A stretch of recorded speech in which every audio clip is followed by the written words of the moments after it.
संभाजीनगर मधली सध्याची स्थिती काय? मराठवाड्यातलं ओव्हरऑल चित्र काय सध्याचं? अपडेट द्या.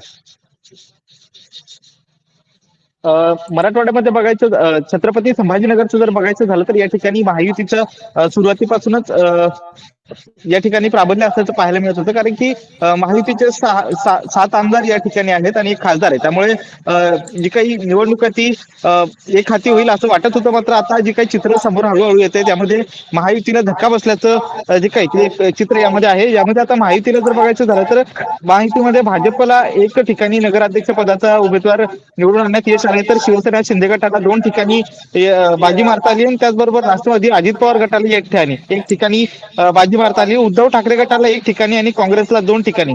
शरद पवार गटाला मात्र अद्यापही त्या ठिकाणी खातं उघडता आलेलं नाहीये.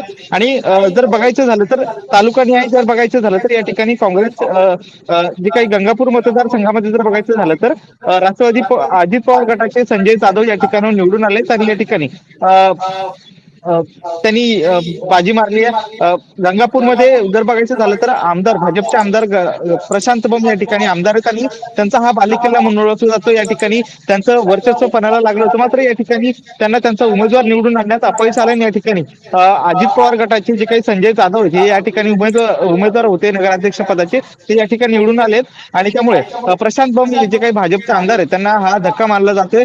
या ठिकाणी अजित पवार गटाचे जे काही जिल्हाध्यक्ष आणि माजी आमदार होते सतीश चव्हाण यांनी या ठिकाणी बाजी लावून धरली होती. त्या ठिकाणी त्यांना या ठिकाणी यश आल्याचं पाहायला मिळतंय. दुसऱ्या बाजूला जे काही भाजपचे आमदार आहेत प्रशांत बंब यांचाच मतदारसंघ असलेल्या खुलताबाद मतदारसंघामध्ये देखील त्यांना धक्का बसलाय. त्या ठिकाणी काँग्रेसचे आमिर पटेल हे निवडून आलेत आणि त्या ठिकाणी जे काही भाजपचे उमेदवार होते त्यांना पराभव स्वीकारावा लागलाय, ते देखील समोर येते. त्याचबरोबर जर फुलंब्री मतदारसंघ जर बघितला तर तो हरिभाऊ बागडे यांचा बालेकिल्ला म्हणून ओळखला जातो, जे आता राजस्थानचे राज्यपाल आहेत त्या ठिकाणी. आणि त्यांच्याच नंतर आता त्या ठिकाणचा वारसा भाजपचे आमदार अनुराधा चव्हाण ह्या पुढे घेऊन जात असल्याचं पाहायला मिळतंय. मात्र या ठिकाणी जर बघायचं झालं तर फुलंब्री मतदारसंघामध्ये जे काही भाजपला धक्का बसला या ठिकाणी उद्धव ठाकरे गटाचे राजेंद्र ठोंबरे या ठिकाणाहून नगराध्यक्ष पदासाठी निवडून आलेत आणि या ठिकाणी 1797 मतांनी त्या ठिकाणी त्यांचा विजय झाला. यामुळे जे काही भाजपच्या विद्यमान आमदार आहेत अनुराधा चव्हाण यांना हा धक्का मानला जातोय. त्याचबरोबर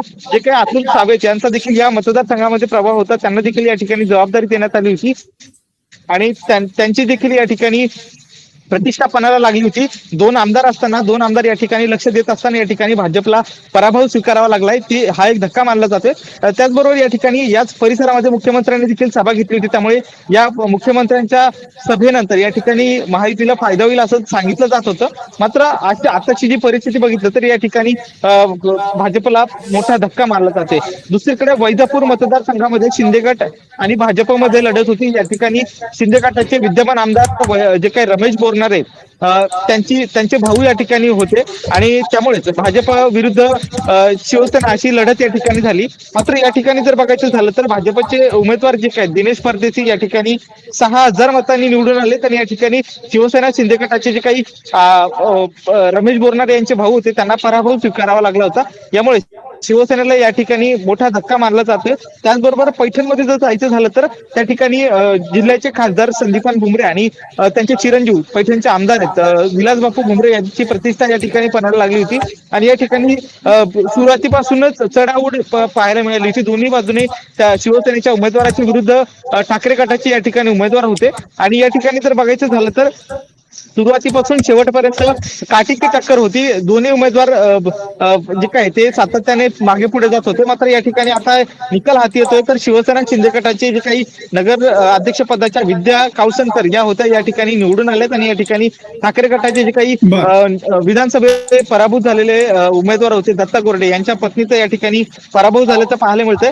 त्याचबरोबर छत्रपती संभाजीनगरमध्ये प्रतिष्ठेची मानली जाणारी सिल्लोड नगर परिषदेची निवडणूक पार पडली. या ठिकाणी देखील जे काही शिवसेना शिंदे गटाचे उमेदवार विद्यमान आमदार होते आणि माजी मंत्री अब्दुल सत्तार यांच्या मुलाची प्रतिष्ठा पणाला होती. समीर सत्तार या ठिकाणी नगराध्यक्ष पदासाठी उमेदवार होते आणि त्यांच्या विरोधामध्ये जवळपास ठाकरे गट असो किंवा भाजप असतो आणि इतर जे काही नेत्यांनी ती इतर पक्षांनी एकत्र लढत दिली होती आणि या ठिकाणी जे काही सत्तार यांना चांगलं एकांगी पाडलं होतं. मात्र या ठिकाणी शिवसेना शिंदे गटाचे जे काही ठिकाणी अब्दुल समीर हे या ठिकाणी निवडून आले, त्यामुळे शिवसेनेचे शिंदे गटाचे आमदार माजी मंत्री अब्दुल सत्तार यांना या ठिकाणी गट राखण्यामध्ये यश आले. दुसरीकडे जर शिंदे गटाचा जो काही बालेकिल्ला म्हणून ओळखला जात होता कन्नड नगर परिषदेमध्ये जर बघायचं झालं तर त्या ठिकाणी रावसाहेब दानवे यांची कन्या संजना जाधव या त्या ठिकाणी विद्यमान आमदार आहेत आणि त्यामुळे त्या ठिकाणी त्यांची प्रतिष्ठा पणाला लागली होती. मात्र या ठिकाणी काँग्रेसच्या शेख फरीद बेगम यांनी या ठिकाणी बाजी मारली आणि या ठिकाणी ते स्वतः निवडून आल्याचं पाहायला मिळतंय.